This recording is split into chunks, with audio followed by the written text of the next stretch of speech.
Assalamualaikum warahmatullahi wabarakatuh. Selamat pagi anak-anak ustazah. Selamat bertemu lagi sama Zahana di hari Selasa. Semoga anak-anak Zahana semuanya tetap semangat, masih sehat, dan siap menerima pembelajaran kita hari ini. Hari ini kita melanjutkan materi kita yang kemarin. Sekarang bahasa Indonesia kita tentang kalimat saran. Di kalimat saran, yaitu kalimat untuk memecahkan suatu permasalahan, bertujuan untuk memberikan penyelesaian. Biasanya itu menggunakan kata seharusnya, sebaiknya, hendaknya, lebih baik. Nah, jadi kalau kalimat saran yaitu bertujuan untuk memberikan penyelesaian terhadap suatu permasalahan. Contohnya, kamar Lani sangat kotor. Itu permasalahannya. Berarti kalau kita mau buat kalimat saran, kita gunakan kata seharusnya misalnya. Berarti kalimatnya menjadi seharusnya Lani sering membersihkan kamar agar kamarnya tidak kotor. Jadi itu guna kalimat saran, yaitu memberikan usul atau penyelesaian. Contoh lainnya misalnya, nilai Andi sangat rendah. Berarti kalau kita mau buat kalimat saran, seperti apa? Misalnya kita menggunakan kata-kata hendaknya. Berarti hendaknya Andi lebih rajin belajar supaya nilainya tidak rendah. Nah, jadi kalau ada suatu permasalahan, maka kita gunakan kalimat saran. Jadi materi kita hari ini kalimat saran. Nah, kalimat saran yang harus anak-anak ustazah pahami, itu harus diawali dengan kata seharusnya, sebaiknya, hendaknya, dan lebih baik. Gunakan kata ini sebelum kita menggunakan kalimat lanjutannya. Maka terbentuklah yang namanya kalimat saran. Jadi, untuk kalimat saran harus ada dulu permasalahan, baru kita bisa membuat kalimat sarannya. Semoga anak-anak Zahana paham ya. Nah, sekarang kita masuk hak dan kewajiban.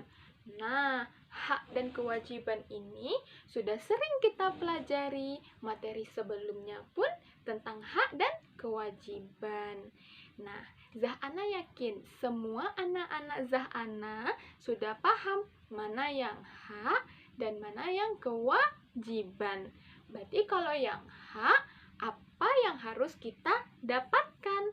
Dan kewajiban adalah apa yang harus kita lakukan. Jadi hak yang kita dapatkan, kewajiban yang kita lakukan. Contoh sederhananya, kewajiban anak Zahana belajar. Nah, lalu hak anak Zahana apa? Mendapatkan ilmu, mendapatkan lingkungan kelas yang nyaman dan bersih. Sekarang kita masuk materi kita, hak dan kewajiban anak di rumah. Nah, kalau misalnya hak anak di rumah apa? Mendapatkan lingkungan rumah yang nyaman, yang bersih, mendapatkan kasih sayang dari orang tua, mendapatkan perlindungan dari orang tua, mendapatkan makanan yang bergizi, terus mendapatkan pendidikan. Itu hak anak-anak ustazah di rumah. Lalu kewajibannya apa? Karena antara hak dan kewajiban harus seimbang. Berarti kalau kewajibannya anak-anak ustazah harus rajin belajar di rumah, harus bisa membantu orang tua, misalnya membantu bunda mencuci piring, membersihkan kamar sendiri. Dengan begitu, antara hak yang anak-anak ustazah dapatkan dan kewajiban yang anak-anak ustazah kerjakan seimbang. Nah, lanjut kita lagi. Hak dan kewajiban anak di sekolah. Nah, seperti yang Zahana jelaskan tadi, berarti kalau hak anak-anak ustazah di sekolah apa? Mendapatkan ilmu dari ustadz dan ustazah di sekolah, mendapatkan lingkungan sekolah yang aman, nyaman, bersih, dan asri. Nah, lalu kewajiban anak-anak ustazah di sekolah apa? Belajar dengan rajin untuk mendapatkan nilai yang baik, menghargai dan menghormati ustadz dan ustazahnya, tidak mencoret fasilitas sekolah, tidak merusak meja, tidak mencoret dinding sekolah, lalu mematuhi aturan-aturan dari sekolah. Jadi, hak dan kewajiban harus seimbang. Lanjut lagi, hak dan kewajiban di masyarakat ada juga.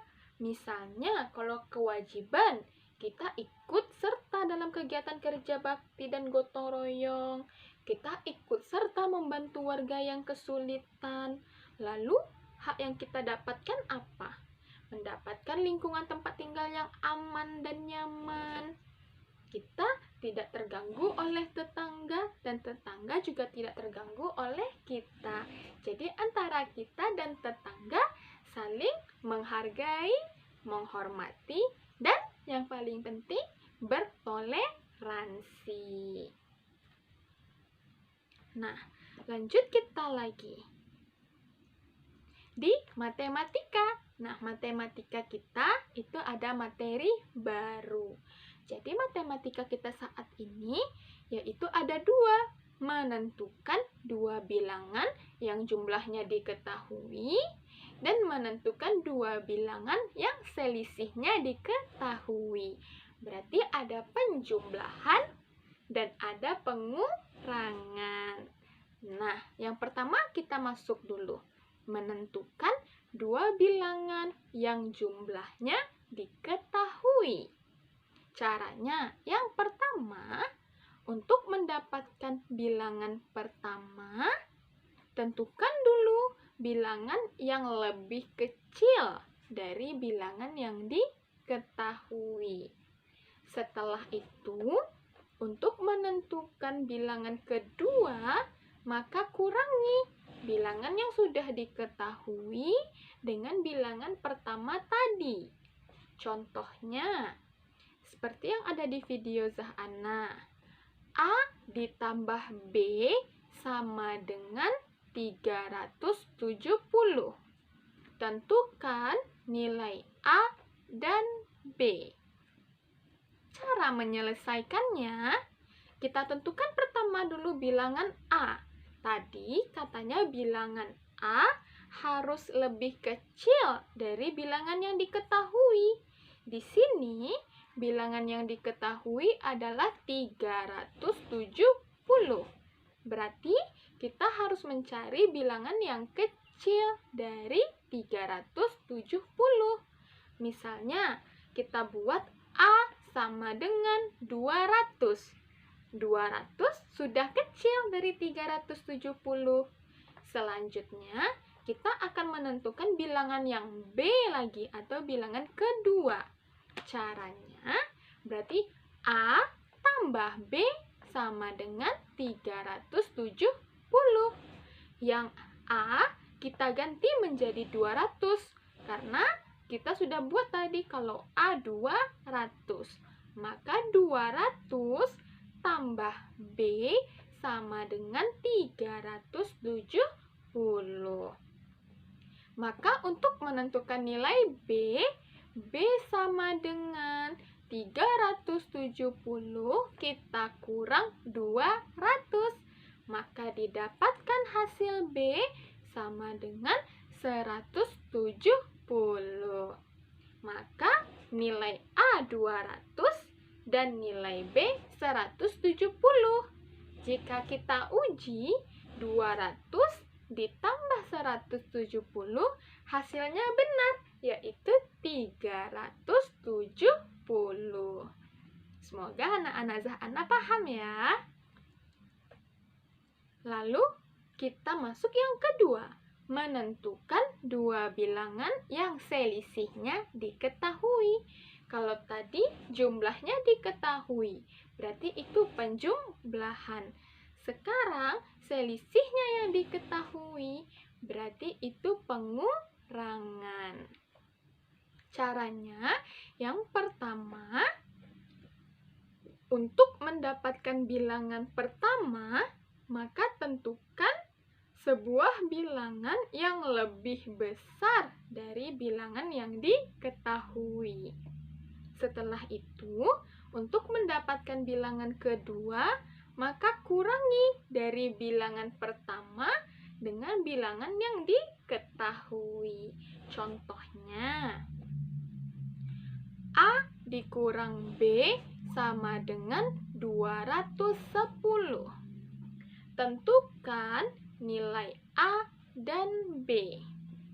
Nah, menyelesaikannya seperti tadi. Yang pertama, kita tentukan dulu kalau nilai A ini besar dari 210. Misalnya kita buat A sama dengan 300. Nah, 300 itu sudah lebih besar dari 210. Selanjutnya, kita buat lagi yang bilangan B dengan cara A dikurang B sama dengan 210. Yang A kita ganti menjadi bilangan 300. Lalu yang 300 dikurang B sama dengan 210. Maka untuk menentukan B sama dengan 300 dikurang 210 sama dengan 90. Jadi, nilai A yang kita dapatkan 300 dan nilai B-nya 90. Jika kita uji, yaitu 300 dikurang 90, hasilnya benar, yaitu 210. Nah, sekian materi kita hari ini. Nanti Zahana berikan materi latihan supaya anak-anak Zahana cepat memahaminya. Sekian materi kita hari ini. Tetap semangat dan tetap jaga kesehatan. Assalamualaikum warahmatullahi wabarakatuh.